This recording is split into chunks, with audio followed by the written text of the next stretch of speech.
I should have seen it coming, but in the rush of my younger days, I was blinded by hope and the promise of a new beginning. I recall the first time I met Marissa. I was in my late 20s, full of desire and naive optimism. There was an evident grief beneath her smile. She handled herself with a quiet strength, a resilience that drew me in, despite the undercurrent of fragility I noticed from the start. I quickly found she was a single mother, parenting tiny Sophie, a bright-eyed 5-year-old girl who filled our home with laughter and limitless energy. In that moment, as I held her small hand and listened to her chatter about her day, I realized I was falling in love, not only with Marissa, but with the tiny girl who had already begun calling me Dad. In those early days, every moment felt sacred and priceless. I took joy in every simple touch, tucking Sophie in at night, gently helping her with school tasks, and even teaching her how to ride her little bike at the park on sunny afternoons. Every laugh, every tear wiped, every soothing phrase uttered, was a brick laid in what I felt was the sturdy foundation of our unorthodox family. I believed I had built something enduring and unbreakable, much like the solid, reliable design of a home meant to survive the test of time. Yet, as the years passed, little signs began to appear, like tiny fractures in an otherwise sturdy structure. I recall a moment when I glimpsed a fleeting glimmer of doubt in Marissa's eyes, a shadow that disappeared fast, leaving me to wonder if my presence was as secure as I had assumed. I listened to the quiet murmurs of anxiety from my best buddy, Tom Reynolds, whose cautious advice I first ignored. His remarks rang in my head any time I noticed a trace of hesitation in Marissa's tone or uncertainty in her smile. Helen, Tom's wife, frequently told me gently that not everything was as it seemed, that love and commitment often came with hidden costs. Yet, in my heart, I opted to disregard such warnings as the overthinking of someone who did not grasp the depth of our bond. There were evenings when I sat quietly in the living room, the calm hum of the night winding around me as I glanced at old images of Sophie's first birthday and the day she first learned to ride her bike. I marveled at how readily I had become a father figure to a child who was not mine by blood. I took comfort in the idea that I had given her the love and stability that had been missing from her early years. I told myself that every sacrifice was worth it because I was not only establishing a future for myself, but also mending the broken parts of a past that had been wounded by unfulfilled promises. Today, when I look back, I see the warning signs were there all along. Each minor crack in the foundation of our family life was a reminder that things were not as they appeared. I had been so immersed in the warmth of our shared moments that I disregarded the subtle symptoms of instability, the brief looks, the half-spoken sentences, and the silences that spoke volumes. I never imagined that the man I had pledged to be, the one who brushed away tears and healed damaged knees, would one day face the harsh truth that love and loyalty do not always guarantee a lasting place in someone's heart. The understanding hit me slowly, like water seeping through a wall, gradually eroding the framework I had assumed to be unshakable.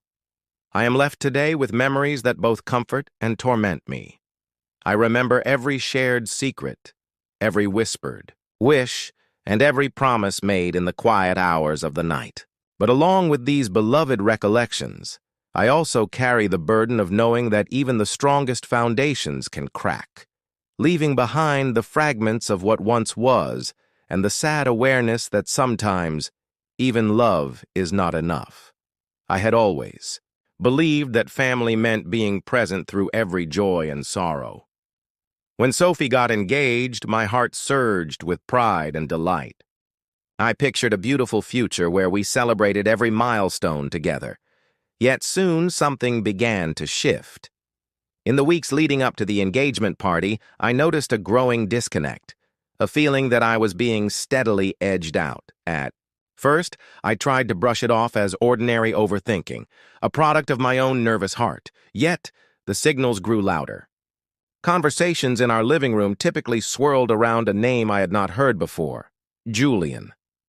I recall the night Marissa mentioned him casually, sitting with a cup of tea in our little kitchen. She added with a cheerful tone, "Julian has been a big help with the planning."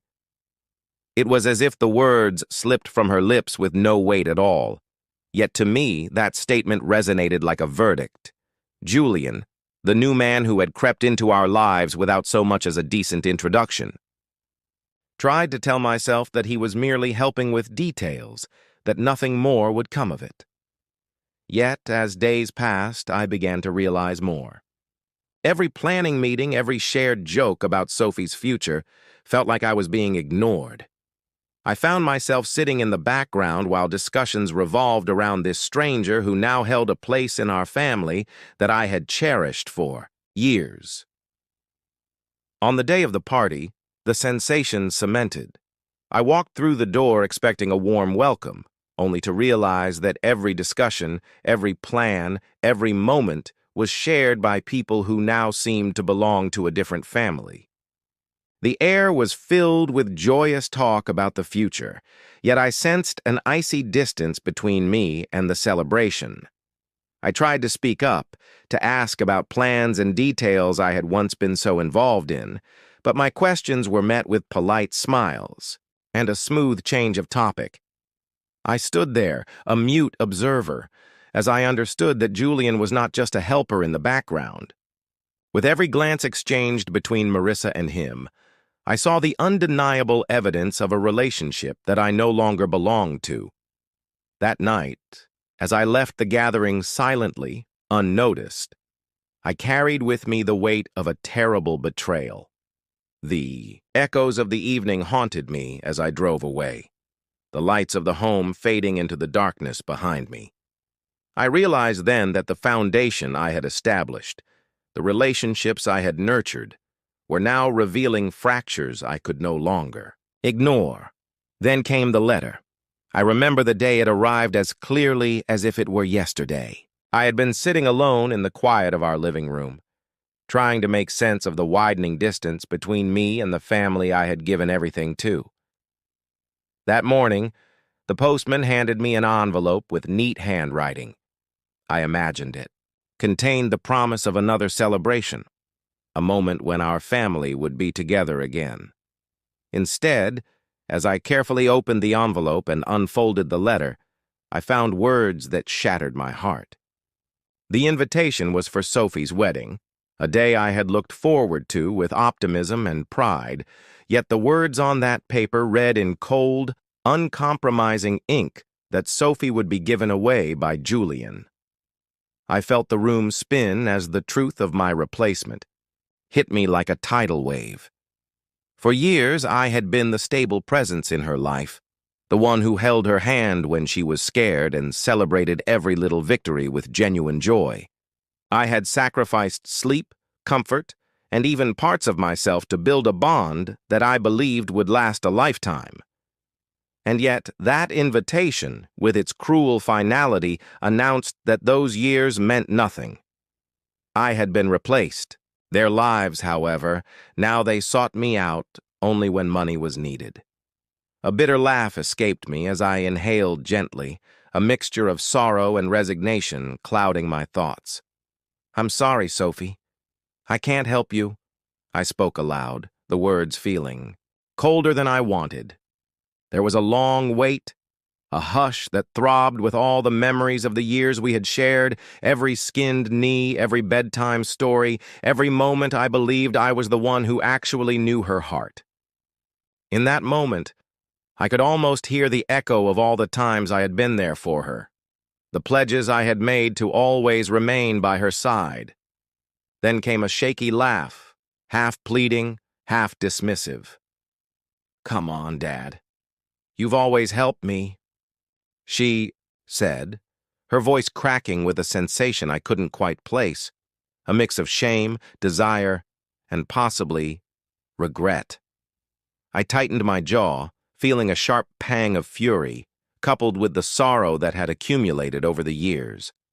I recalled the many evenings spent repairing wounds, both visible and hidden, the infinite assistance I had supplied when everything in her world appeared to shatter apart. "Absolutely I have," I answered angrily.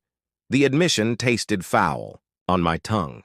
Her next words came softly, nearly inaudibly. "Is this about the wedding?" In that instant, the memories of a day that had torn our family apart resurfaced, stinging and evident. My voice, when I answered, was steady, yet infused with an edge I had long suppressed. "It's about respect, Sophie." And I eventually learned to respect myself. The connection fell silent, a heartbeat too long, and then the call stopped, leaving me alone with the darkness and the harsh awareness that nothing would ever be the same. In that calm aftermath, I felt as though I stood at the crossroads of what once was and what could never be again. Each word she had spoken, each pause, was a reminder of the life we had made and the one that had shattered around me. I wondered if she even understood that every call for help was a quiet plea to replace memories of love with the terrible ache of betrayal.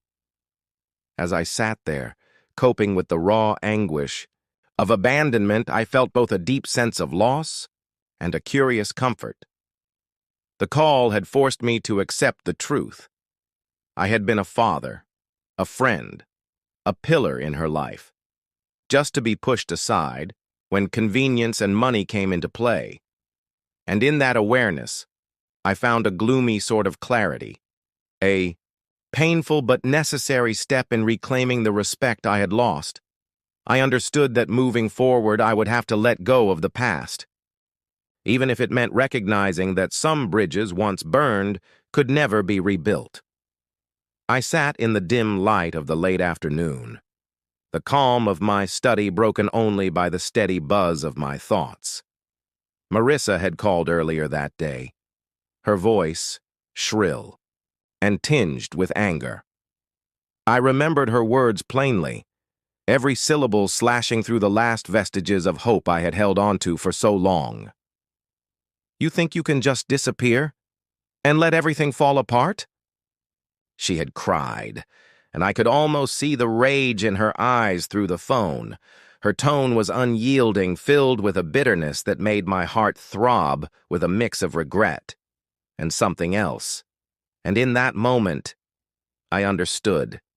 The reality I had been evading was now demanding to be faced.